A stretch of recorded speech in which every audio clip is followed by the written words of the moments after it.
Hola queridos amigos y hermanos, un saludo fraterno de parte de este servidor en un repaso más, una versión más de el estudio de la lección de escuela sabática. Espero que esta semana haya sido de muchas bendiciones y si aparecieron dificultades, si aparecieron situaciones difíciles que confrontaron nuestra fe, que nos hicieron reflexionar en nuestro tipo de cristianismo que practicamos, ojalá que podamos haber salido vencedores, más fuertes y con más deseos de estar cerca de Dios.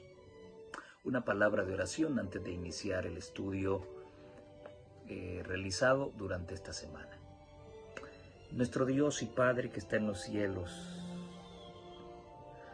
Señor, venimos delante de su presencia para pedir su asistencia una vez más en el repaso de esta lección de escuela sabática.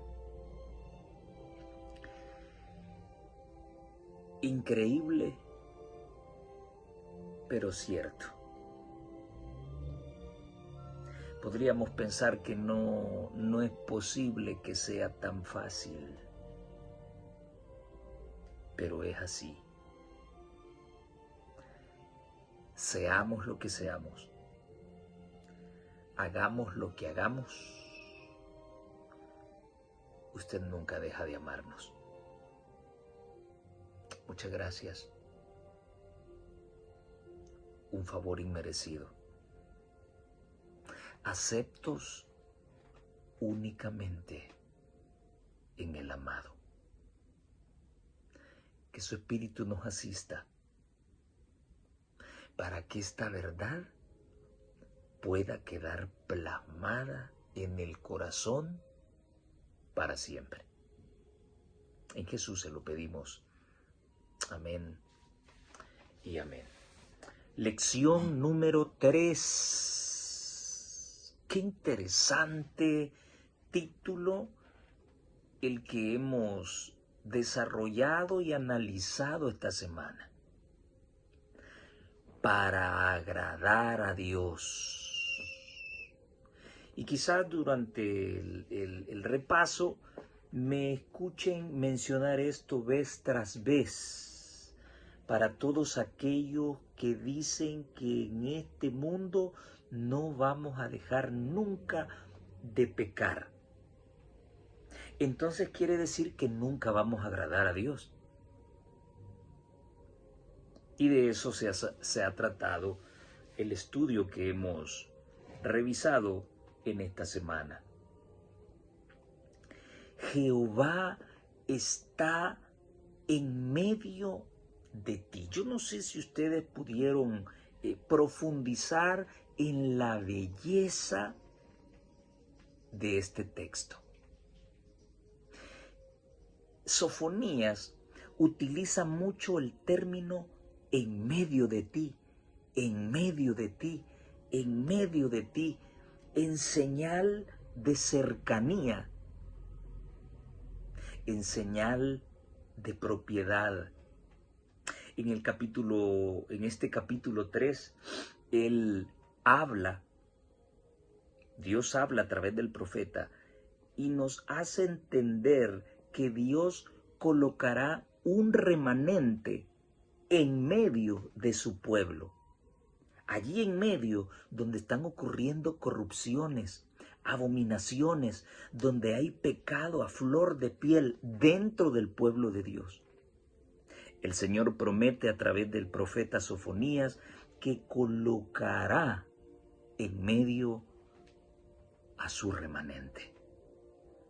Tremenda lección que nos invita a pensar que si las cosas están mal es cuando más debemos quedarnos y alzar nuestro voz en cuello, porque Dios pondrá su remanente dentro de la corrupción, no fuera, y la pondrá dentro como testimonio y amonestación para aquellos que decimos ser el remanente, pero que todavía tenemos consorcio con el pecado. Así que creo que esta lección va dedicada para todos aquellos mentirosos que enseñan que en esta tierra jamás vamos a dejar de pecar. Entonces eso significa que jamás vamos a agradar a Dios. ¿Y eso es lo que hemos estudiado esta semana? De ninguna manera. Jehová en medio de ti.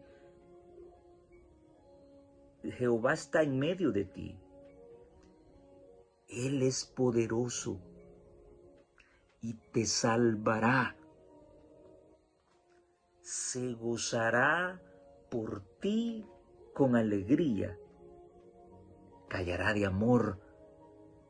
Se regocijará por ti con cánticos. Quiero que pienses algo en lo más profundo de tu ser.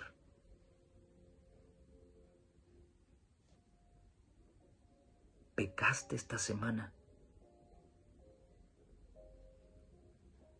¿Nuevamente volviste a caer en tu pecado habitual? Allí en la intimidad de tu corazón y de tus pensamientos. Ahí donde el ojo humano no puede llegar. Solamente el ojo divino. Ahí en ese espacio habitual que siempre utilizas para corromperte, para traicionar a Dios. De tal manera que el haber caído nuevamente en esa situación hace que salga de ti el pensamiento que Dios ya no quiere nada contigo. Si esa es tu situación, quiero decirte que esta cita es para ti. Jehová está en medio de ti. Es cuando más cerca de ti está. ¿Y por qué está cerca, tan cerca de ti? Porque Él es poderoso y Él tiene el poder para salvarte.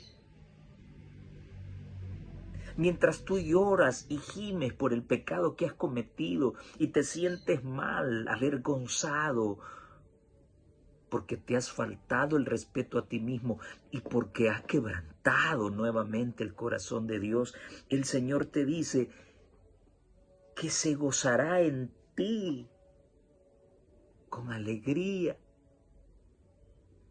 Callará su amor. Se regocijará por ti con cánticos. Incomprensible, ¿verdad? Hay algo que esta semana tuvo que haber quedado claro. El hombre no ama como Dios y Dios no ama como el hombre. En Dios no hay resentimiento.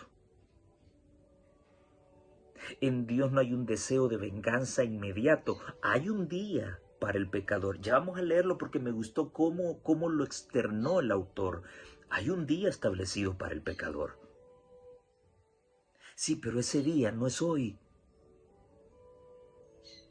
Él todavía extiende sus brazos, Él todavía te ama, porque mientras hay vida y brilla el sol, hay esperanza.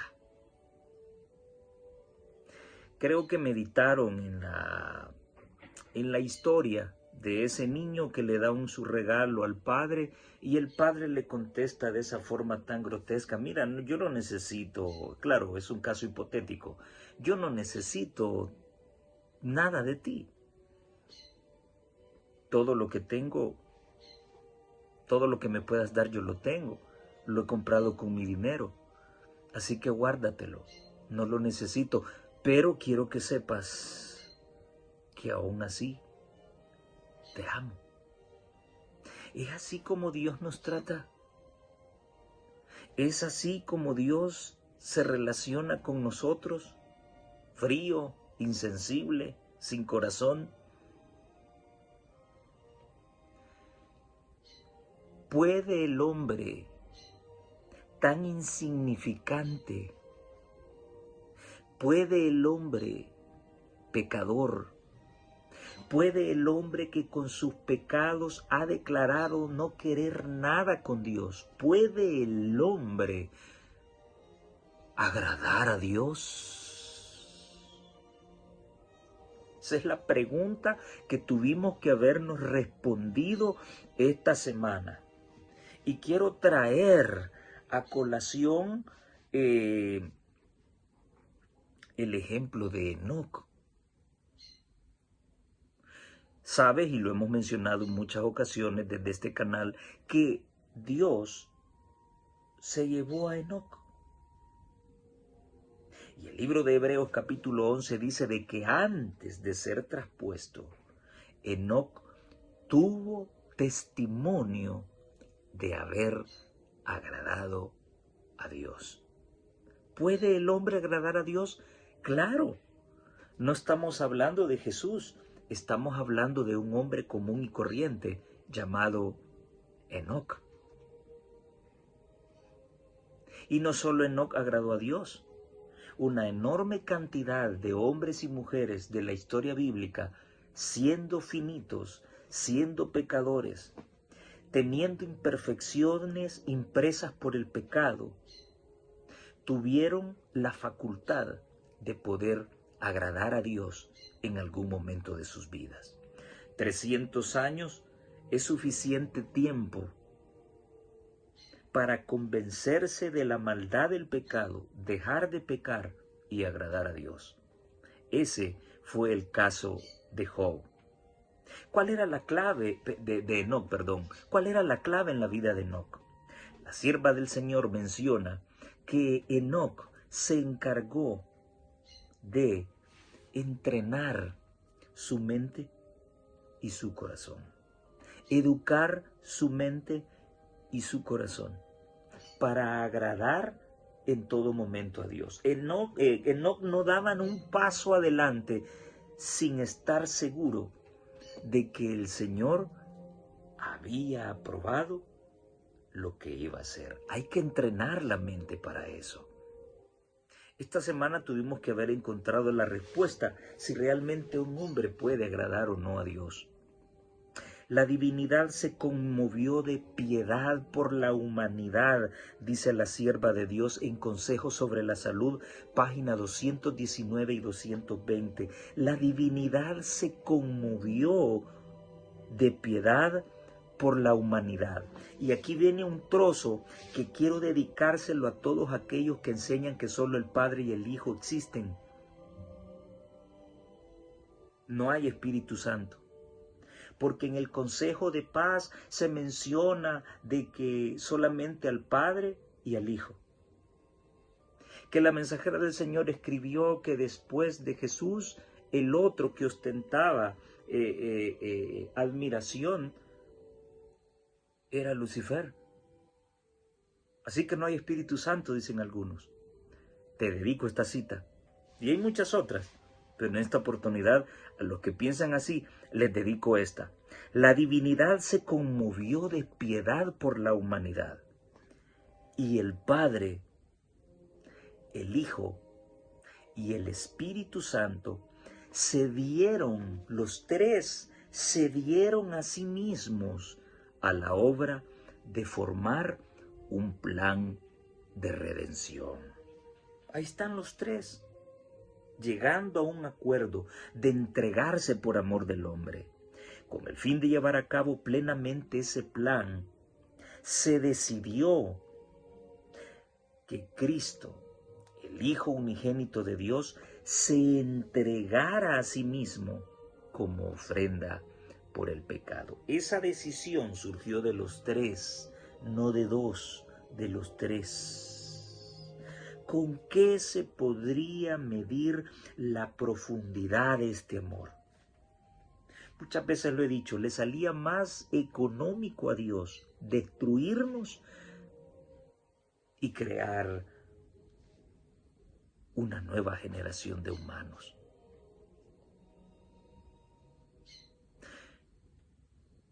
Hoy no tengo la respuesta correcta y completa. Solo sé que por amor, el Padre, el Hijo y el Espíritu Santo decidieron que Jesús viniera a morir por ti y por mí. Dios quería hacer que resultara imposible para el hombre decir que hubiera podido hacer más. Con Cristo dio todos los recursos del cielo para que nada faltara en el plan de la elevación de los seres humanos. Este amor y su contemplación debiera llenar el alma con gratitud inexpresable. ¡Oh, cuánto amor! ¡Cuánto amor incomparable! Gloria al Señor. Te repito la cita, Consejos sobre la Salud, página 219-220. Podría terminar aquí si ya lo entendiste. No importa qué horrible haya sido lo que hayas hecho. Dios te ama. Dios te sigue amando. Y Él agotará todos los recursos necesarios, hará todos los llamados necesarios para que dejes tu pecado y puedas agradarle. Más valioso de lo que puedas imaginar. Escucha lo que dice el autor en la lección del domingo. Como vimos en una lección anterior, no hay nadie, incluso el peor pecador o malhechor, a quien Dios no ame. Puesto que Dios valora a las personas más de lo que podemos imaginar, le disgusta el pecado porque nos ama y sabe el daño que el pecado nos hace. Si seguimos pecando, si seguimos teniendo deleite por el pecado, es porque todavía no hemos entendido el daño que el pecado nos hace. Y es entonces donde Dios tiene una valoración extrema para con cada persona. Cuando pecamos no nos valoramos a nosotros mismos. Pero Dios quiere señalar ese valor en nosotros. Y le disgusta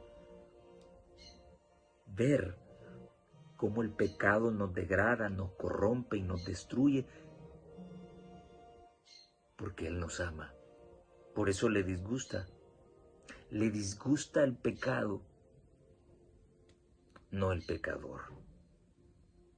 En la lección se nos presenta al hijo pródigo, una parábola que todos conocemos muy bien. Y quiero resaltar dos cosas. La primera, el amor incomparable del Padre por su Hijo. El amor inagotable por su Hijo. ¿Erró mal? Sí. ¿Despreció a su padre? Sí. ¿Le dio la espalda a su padre? Sí. Pero su padre siempre le amaba. ¿Por qué? Simple y sencillamente porque era su hijo. Ya es muy bien sabido por todos que ese padre representa a Dios. Y tú y yo estamos representados en el hijo pródigo. Sí, ofendemos a Dios, le damos la espalda a Dios. Con nuestros pecados le decimos a Dios que no se meta con nosotros, que no queremos nada con Él. Con nuestros pecados le decimos a Dios que no le amamos. Pero cuando el Espíritu Santo toca nuestro corazón y sentimos la necesidad de ir a Jesús,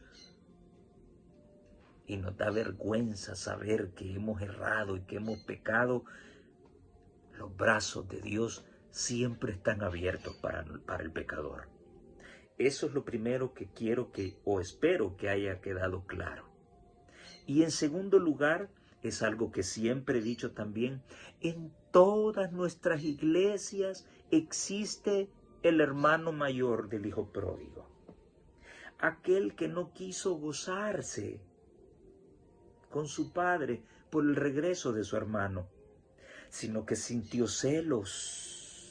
Y su visión fue tan corta que sintió celos solo porque su padre nunca había matado un cabrito para él, que siempre se había portado bien, que siempre estaba al lado de su padre y que siempre hacía lo que su padre le decía. Hasta cierto punto, una lógica muy justa.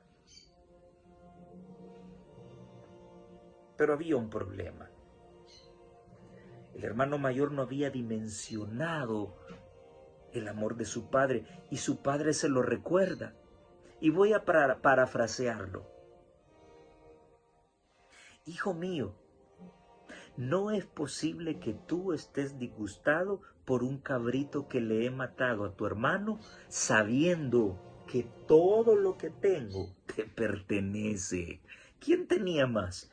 ¿El hijo pródigo o el hermano mayor? El hermano mayor.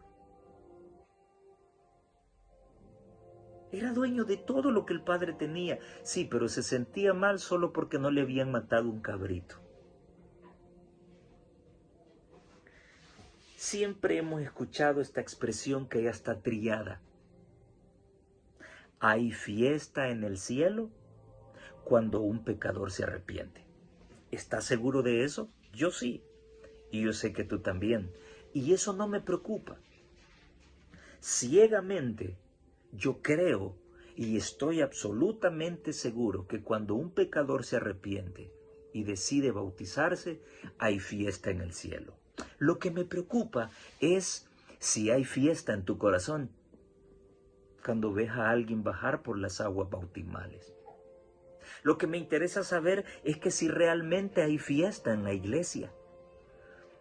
Porque si el bautismo es después del sermón, son muy pocos los que se quedan. A los demás no les interesa. Están más preocupados por el almuerzo. O porque el esposo que no es creyente ya va a llegar a la casa y van a haber problemas si no le tengo el almuerzo. Estamos faltos de fe. No nos interesa. Tenemos la misma actitud del hijo mayor, del joven, del hijo pródigo. Sí hay fiesta en el cielo, pero la iglesia realmente entra en gozo por un alma que se arrepiente. Levantaos, dice la mensajera de Dios, e id a vuestro Padre. Por favor, escucha qué lindo lo que voy a leer, te lo dedico. Levantaos e id a vuestro Padre. Pecaste esta semana, caíste, levántate y ve a tu Padre. Él os saldrá al encuentro muy lejos. Si dais arrepentidos un solo paso hacia Él, se apresurará a rodearos con sus brazos de amor infinito. Su oído está abierto al clamor del alma contrita. Él conoce el primer esfuerzo del corazón para llegar a Él. Aún antes de que la oración sea pronunciada o el anhelo del corazón sea dado a conocer, la gracia de Cristo sale al encuentro de la gracia que está obrando en el alma humana. ¡Qué maravilloso pensamiento! Vuestro Padre Celestial os quitará los vestidos manchados por el pecado. ¿Cómo es que hay gente que dice que nunca podremos dejar de pecar? ¿En qué consiste el cristianismo? ¿En que Cristo nos esté cambiando constantemente las ropas manchadas de pecado? ¿Eso es cristianismo? O como dijo este individuo, que si tú estás intentando no pecar, tú estás llevando un estilo de vida aburrido. ¿A quién vas a creerle? ¿Cuándo vamos a entender que debemos dejar de pecar? Porque en ese voy y vengo, la muerte puede asaltarnos en algún momento o Cristo aparezca en el momento menos indicado, y si estoy del lado del pecado, finalmente voy a perder mi alma. Por eso, hoy es el día aceptable. Hoy es el día de salvación. Debo estar a cuentas con Cristo constantemente. Por eso debo agradarle constantemente. Vuestro Padre Celestial os quitará los vestidos manchados por el pecado. Precisamente así os vestirá Dios con vestidos de salud y os cubrirá con el manto de justicia. ¿Y cuál es ese manto de justicia? El carácter de Cristo, la justicia de Cristo. Él os llevará a su casa de banquete, y su bandera que flameará sobre vosotros será amor. Según Cantares 2:4, si anduvieres por mis caminos, declara él, entre estos que aquí están te daré plaza. Y ella cita Zacarías 3:7, aún entre los santos ángeles que rodean su trono. Esta belleza se encuentra en Palabras de Vida del Gran Maestro, la página 162. Aquel que es enemigo de Dios se encarga de hacerte caer en pecado para que te sientas mal, y el primer pensamiento que él mete en tu cabeza es que ahora, por lo que has hecho, Dios te rechazará y no quiere nada contigo. Así actúo yo, carnal, lleno de errores. Pero Dios no ama como yo amo. Y gracias a Dios que así es. Imagínense Dios amara como yo amo. Ustedes estarían perdidos. Yo estaría perdido. El hombre no ama como Dios ama. Si a los hombres nos hacen algo, nos resentimos, nos molestamos, dejamos de hablar a la persona que nos ha hecho daño. Dios no es así. Ahora, quiero que entendamos algo. Y aquí viene el problema. Esto no significa que ese abrazo de Dios, ese deseo de Dios de quitarme los vestidos manchados por el pecado y ponerme la justicia de Cristo, no es una licencia para seguir pecando. Porque eso significa jugar con la gracia de Dios, jugar con la justicia de Dios. Y eso no está bien. ¿Recuerdan a la mujer que iba a ser apedreada? Y Jesús escribió en el suelo los pecados de todos ellos. Quien esté libre de pecado, tire la primera piedra. Y todos se fueron. Ahora se dirige a la mujer y le dice, mujer, ¿a dónde están los que te acusaban? ¿Dónde están los que te condenaban? Pues se han ido. Ah, bueno, y ahora Jesús va a quitar las ropas manchadas por el pecado y va a impregnar de su justicia a esa pobre alma. Ni yo te condeno. Vete. Y si lo quieres volver a hacer, vuelve a mí para que yo te vuelva a limpiar. ¿Eso es lo que enseña el texto bíblico? De ninguna manera. Vete y no lo vuelvas a hacer. No lo vuelvas a hacer. Se menciona en la Escritura de que esta mujer volvió a hacerlo otra vez. Entendió lo que Jesús le había pedido. Y si ella pudo hacerlo, también nosotros lo podemos hacer si confiamos en el poder salvador de Dios. Entonces, el autor nos dice que no hay nadie, ni aun el pecador más empedernido, a quien Dios no ame. Lección de lunes. Aunque nos cueste imaginarlo, aunque nos cueste aceptarlo, aunque nos cueste entenderlo, Dios considera que cada persona tiene un valor incalculable. Incrústalo acá. Nunca lo olvides. Los adventistas del séptimo día somos pero expertos para hacerle daño a nuestros hermanos. El orgullo, la ostentación, el ser lamezuelas, nos hace olvidar que esa alma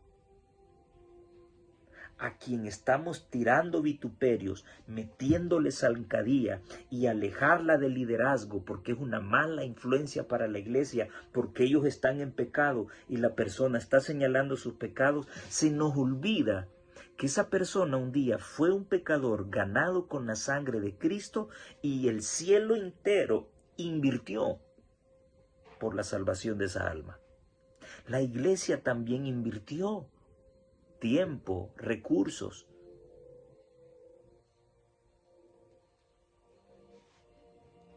Querido hermano que te has retirado de la iglesia y dejaste de creer. Querido amigo que me escuchas y estás haciendo planes para ser parte de esta iglesia. Nunca olvides que el hermano mayor del hijo pródigo está en todas las iglesias adventistas. En todas. Y cuando hay algún hermano que te haga demostrar que tú no vales nada, recuerda esto. Tú tienes un valor incalculable para Dios y eso para mí basta y sobra. A mí no me interesa que un pastor o pastores no me quieran, no me interesa. No me interesa que un grupo de ancianos no me quiera, no. A mí me basta y sobra esto. Yo tengo un valor incalculable para Dios. Punto y aparte. Lo demás no me interesa. No me interesa. Mi fe no depende de un ministro del Evangelio. Mi fe no depende de un anciano de iglesia. Mi fe depende de este amor inigualable. Porque ningún humano finito tiene el poder para salvarme a mí. El único que tiene ese poder es Dios. Y a Él va mi adoración, mi fidelidad, mi honra y gloria para Él. Nada más. Cualquier ser humano, no me interesa lo que pueda hacerme.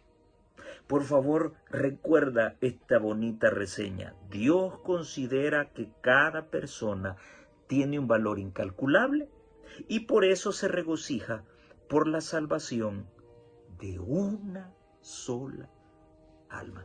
Y está ejemplificado en aquella parábola de las 100 ovejas.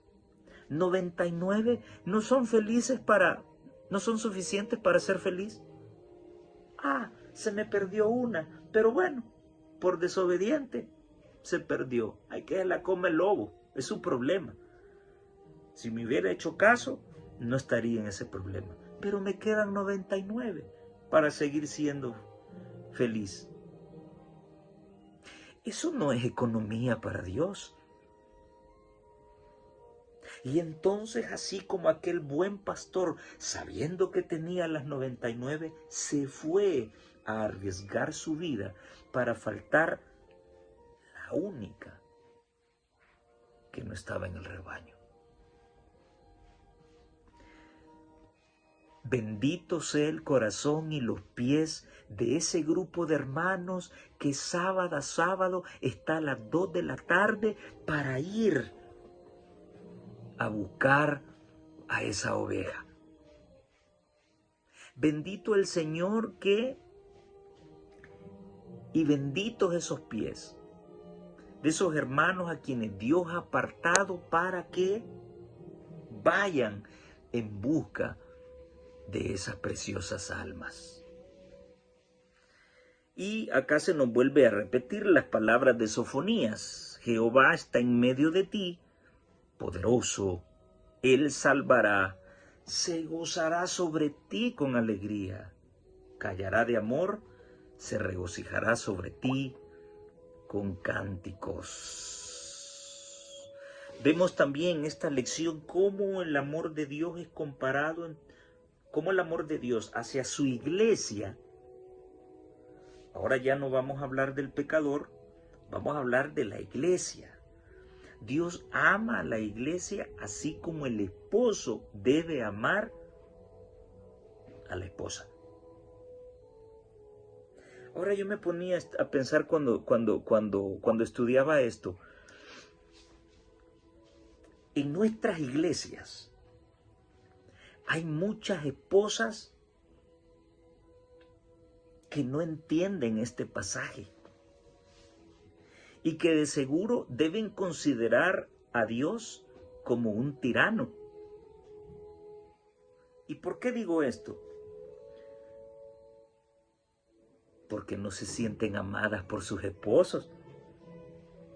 Son maltratadas psicológicamente. No estoy hablando de asuntos que ocurren afuera.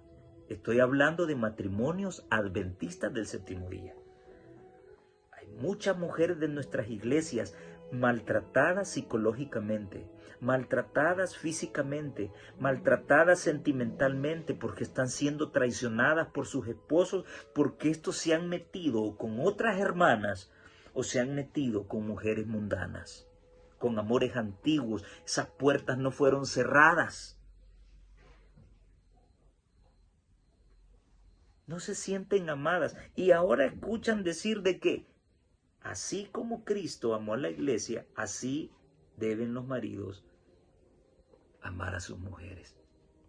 Ah, pero hay algo rescatable. Dios no puede ser un tirano. ¿Por qué?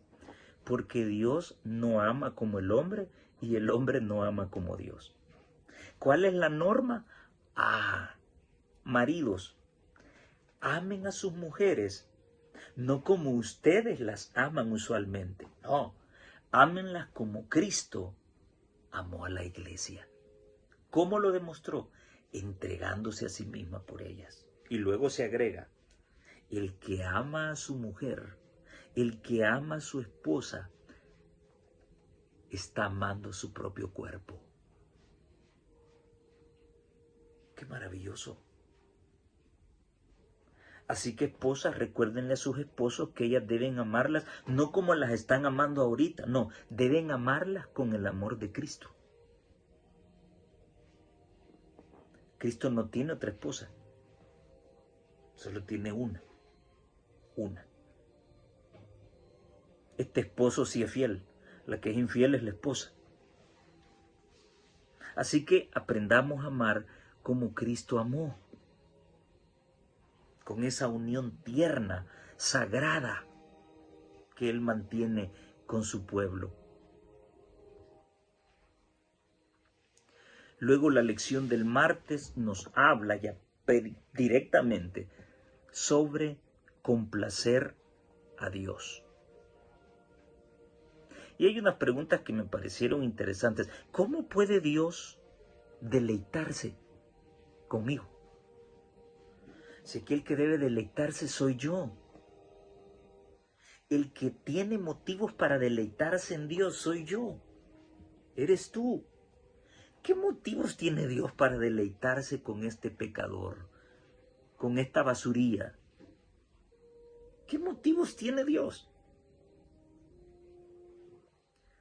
¿Cómo podemos los seres humanos deleitarlo? Sobre todo en vista de nuestra pecaminosidad. Todavía seguimos pecando, aceptémoslo. Ya no deberíamos pecar porque todas las cosas en Cristo son nuevas. Y todo lo podemos en Cristo que nos fortalece. Sí, pero el pecado sigue siendo más sabroso para nosotros que el amor de Dios. Esa es la realidad. No estoy diciendo una herejía, es la realidad, es la verdad. Si fuera al revés, ya no pecáramos. Y aquellos que dicen que en esta tierra nunca vamos a dejar de pecar, esos sinvergüenzas tienen un pecado oculto y no lo quieren dejar. Y quieren que la iglesia se acostumbre a soportarlos con su pecaminosidad. Ese era el mensaje de Enoc para la gente. Ese era el mensaje de Juan Bautista. Ese era el mensaje de Elías. No se preocupen, sigan pecando.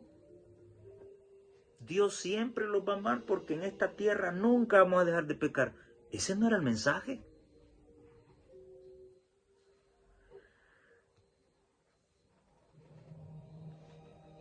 ¿Cómo puede deleitarse Dios con un pecador como yo? Porque a mis ojos fuiste de gran estima, fuiste honorable y yo te amé. Dice Isaías 43:4. Salmo 149:4. Porque Jehová tiene contentamiento en su pueblo, hermoseará a los humildes con la salvación. Proverbios 15 del 8 al 9. El sacrificio de los impíos es abominación a Jehová, mas la oración de los rectos es su gozo. Detengámonos en algo. Cuidado. Ya ven, hermanos, no importa los pecados que estemos cometiendo, porque ante los ojos de Dios fuimos de gran estima y fuimos honorables y Dios siempre nos ama, dice Isaías 43:4. Cuidado. Dios pondrá en ti sus ojos con gran estima y serás honorable para Él si tomas la decisión de ser transformado por su amor y abandonar el pecado. Él te seguirá amando. Él seguirá esperando todo el tiempo que sea posible, toda la línea de vida que te ha dado. Él seguirá esperando que tú finalmente dejes de pecar. Si no, mira lo que dice Proverbios 15, del 8 al 9. El sacrificio de los impíos. Hay algo que detesta a Dios. Hay algo que detesta a Dios. El sacrificio de los impíos. ¿Qué es el sacrificio de los impíos? Abominación, dice, a Jehová. Mas la oración de los rectos. Eso es gozo para Dios. ¿Y quiénes son los rectos? Los que no tienen pecado. La Biblia dice de Enoc, de Enoc, de Noé y de Job, que eran varones rectos y perfectos. La oración de ellos es gozo para Jehová.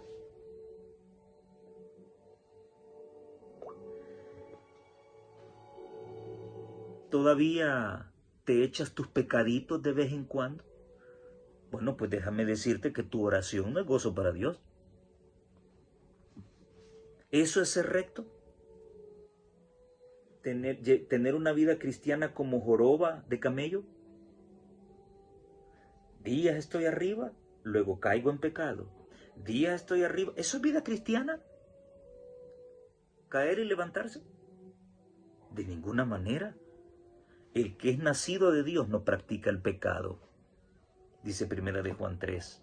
Porque la simiente de Dios está en él. La simiente es Cristo y no puede pecar. Sí, caíste. Dios te sigue amando. Te levantas. Magnífico. Dios te sigue amando. Vuelves a caer. Magnífico. Dios te sigue amando. Sí, pero al mismo tiempo sigue esperando el momento en que te dejes atrapar por su amor, seas transformado por el amor a la verdad y dejes de pecar finalmente. Dios nunca deja de amar, lo estudiamos la vez pasada. No importa quién seas, sí, pero Dios está esperando tu cambio. Quiero que eso quede muy bien claro. Él está esperando tu cambio. No solamente debemos orar en el nombre de Cristo, dice la sierva de Dios en Palabra de Vida del Gran Maestro, páginas 103 y 114. No solamente debemos orar en el nombre de Cristo, sino por la inspiración del Espíritu Santo. Esto explica lo que significa el pasaje que dice que el mismo Espíritu pide por nosotros con gemidos indecibles, según Romanos 8:26. Dios se deleita en contestar tal oración.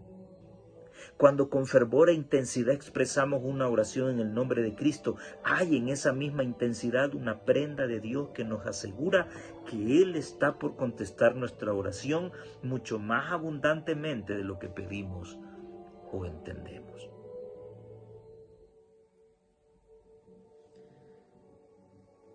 Caes, te levantas, caes, te levantas. Dios te sigue amando. Y Él está dispuesto a levantarte y a enviarte todas las ayudas necesarias. Y Él te entenderá. Caes, te levantas, y Él te amará. Y Él te esperará siempre con sus brazos abiertos. Sí, pero finalmente Él está esperando el momento en que definitivamente vuelvas a Él. El hijo pródigo decidió irse del lecho de su padre. Sí, pero su padre le amaba todos los días y todos los días lo estaba esperando. Hasta el día que el gozo del padre se cumplió, el hijo llegó a su seno nuevamente para no volverse a ir. Jesús no continuó la parábola diciendo de que a los días el hijo pródigo volvió a pedirle dinero a su papá y se volvió a ir otra vez. No, finalmente Jesús está tratando una parábola vinculada con el deseo final de Dios en tu vida y en mi vida. Que finalmente cada caída nos aleje del pecado, de tal manera que dejemos de pecar completamente y decidamos venir a Dios y nunca más apartarnos de Él y agradarlo en todo. Así termina esta historia. No que ya cobró fuerza, ahora ya tiene ropa nueva, tiene un anillo nuevo, tiene plata otra vez y ahora se va a ir. No, no, no. Jesús está tratando en la parábola una actitud normal en cualquier pecador, pero también en el deseo de Él de que el humano entre en esa última fase, que después de tanto pecado pueda entender que ha desperdiciado su vida y que finalmente ha comprendido que solo en Dios está la felicidad y que separado de Él no puede hacer nada. Entonces, viene, se arrepiente, su padre le abraza, le recibe, finalmente su deseo de encontrarlo se ha producido y nunca más se separa de su padre. Ese es el deseo tremendo de Dios. ¿Cómo es posible que nosotros, seres caídos y pecadores, podamos agradar a un Dios santo? Es la pregunta del día miércoles. Piedras vivas. Romanos 5:8 nos dice: mas Dios muestra su amor para con nosotros, en que siendo aún pecadores, Cristo murió por nosotros. Romanos 8:1, ahora pues ninguna condenación hay para los que están en Cristo Jesús. ¿Había una condenación para el joven rico cuando regresó al hogar? No. Había una condición del hijo pródigo, el hijo rico. ¿Había una condenación para el hijo pródigo cuando él estaba con su padre? No. ¿Había una condenación para el hijo mientras estaba lejos de su padre? Sí. ¿Había una condenación para el hijo pródigo cuando regresó con su padre y decidió quedarse con él finalmente? No. Ninguna condenación hay para los que están en Cristo. No para los que dicen que están en Él, sí, pero todavía tienen raíces muy metidas en Babilonia. El que dice que está en Cristo, pero se va a meter al estadio a ver un partido de fútbol, ese no está en Cristo. El que dice estar en Cristo y se va a meter al cine, ese no está en Cristo. El que tiene un pie en la iglesia y otro en el mundo, ese no está en Cristo. Ese es un tibio. Y es peor que cualquier pecador. Así como el que está lejos de Dios es condenado, también el que tiene un pie en la iglesia y otro en el mundo también está en condenación. Ninguna condenación hay para los que están en Cristo Jesús. ¿Quiénes son esos? Los que no andan conforme a la carne. Los que no andan conforme a lo que desea su cuerpo, sino los que se sacrifican y anden conforme a lo que desea el Espíritu, aunque a ellos no les guste. Y voy a repetir mi concepto de cristiano. Ser cristiano es dejar de hacer lo que a mí me gusta y que a Dios no le gusta, y comenzar a hacer lo que a mí no me gusta y que a Dios sí le gusta. Esa es la vida cristiana. Punto y simple. No hay nada que fomente la incredulidad, dice la mensajera de Dios en Comentario Bíblico Adventista, tomo 7, página 939-940. El Señor manifiesta su gracia y su poder vez tras vez. Y esto debe enseñarnos que siempre es provechoso en todas las circunstancias fomentar la fe, hablar de la fe, proceder con fe. No debemos permitir que nuestros corazones y nuestras manos se debiliten al permitir que las sugestiones de mentes incrédulas planteen en nuestros corazones las semillas de duda y desconfianza. No estoy sembrando semillas de duda y desconfianza en ti al decirte que si estás lejos de Dios, estás condenado. Dios te sigue amando y Él está esperando por ti. Si tú vuelves a Él y no te separas de Él, entonces no hay condenación en ti. Esas no son semillas de duda que estoy sembrando en ti, es la realidad. Semillas de duda está sembrando en ti. ¿Quién te dice que nunca vas a poder dejar de pecar en esta tierra? Ese está sembrando en ti duda. Aunque ellos se jacten y digan de que hay un montón de fanáticos que dicen, y vean, dicen que no se puede dejar de pecar y ellos están pecando. Si todos estamos en un proceso de construcción, no lo hemos alcanzado ya. La meta es alcanzarla.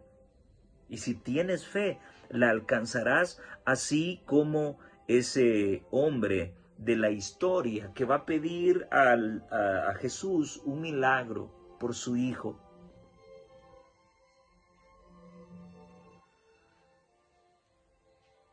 Todo aquel que cree, todo le es posible, le dijo Jesús. ¿Tú crees? ¿Tú crees? ¿Lo crees o no lo crees? Y aquel hombre dijo,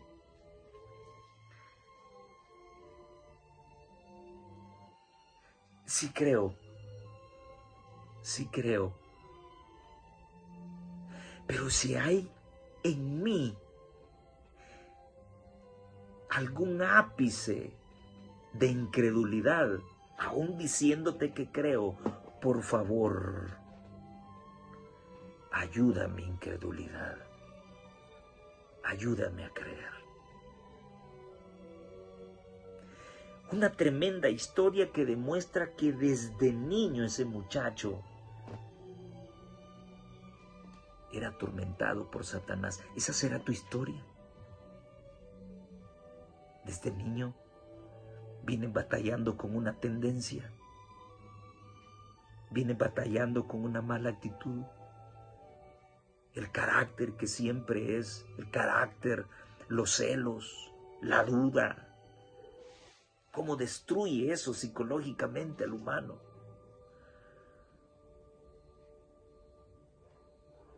Y finalmente Jesús sacó aquel espíritu malo. Hermano, hermana que me escuchas, si queremos vencer, es necesario que esos géneros que llevamos dentro puedan salir con oración y con ayuno. No todo hay que dejárselo a Dios. Tienes mal carácter. En todo momento andas celando enfermizamente a tu esposa. En todo momento andas celando enfermizamente a tu esposo. Discúlpame. discúlpame, pero tú estás ofendiendo a Dios. Porque tú no confías que Dios tiene el poder para librar a tu esposo o a tu esposa de una infidelidad. Es más, no te preocupes solo por tu esposo o tu esposa, preocúpate por ti, porque quien está enfermo eres tú, el que cela. Ese está enfermo, tiene dudas, no tiene fe, y sin fe es imposible agradar a Dios. Lo mismo pasa con el mal carácter. Necesitamos oración y ayuno. ¿Y qué estás haciendo para dejar de celar a tu esposa o a tu esposo? Regañándolo. Revisándole el teléfono, viendo sus amistades. Sufriendo porque alguien se le acerca. Deja de hacer eso. Aquí está la solución. Marcos 9, versículo 29. Este género con nada puede salir. Ahí revísale el celular. Bueno, no se lo deja a tu esposa. Llévalo aquí adentro. Llévalo. Sí, pero esa no es la solución. Peleen todas las veces que quieran porque tú malinterpretas cuando alguien te... No importa. Esa no es la solución. La solución es oración y ayuno. Pero no para que el diablo salga de tu cónyuge, no, sino para que ese espíritu maligno salga de tu cabeza. A veces queremos proyectar en otros el mal que nosotros mismos estamos sintiendo. Y a veces son situaciones que arrastramos desde niños. Me encantó esta parábola. Esto puede incluirte a ti y a mí. ¿Y si no soy lo suficiente bueno para agradar a Dios? ¿Y si no tengo fe? Por favor, no sigamos siendo más hipócritas. Señor, yo te pido que cuides a mi esposa, pero yo todavía dudo que se porte bien. No tengo fe. Ayúdame, Señor. Buen camino, hay que ser sincero con Dios. Pero estoy ahí orando por mi cónyuge y estoy dudando. Por eso Dios le pregunta a aquel hombre, ¿tú crees? El que cree, todo le es posible. Si sigues teniendo mal carácter, si sigues teniendo celos, si sigues diciendo malas palabras, si sigues haciendo un montón de cosas, es porque tú no crees. Y si no crees, estás en un gran problema.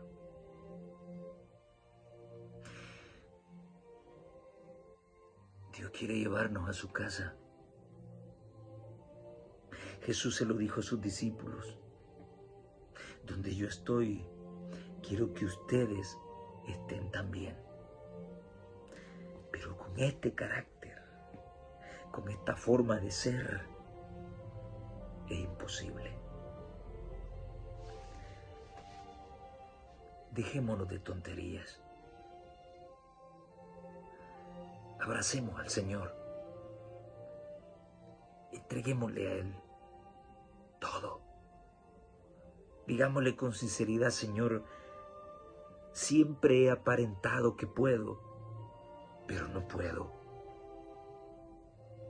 ¿Cuántas veces, Señor, te he dicho, sí creo? Pero realmente no creo que tú puedas resolver la situación por la que tantas veces he orado. Pero ahora, Señor, quiero que las cosas sean diferentes. Ayúdame como ayudaste a aquel hombre.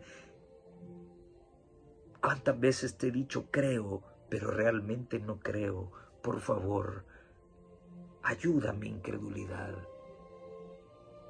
Dame motivos para creer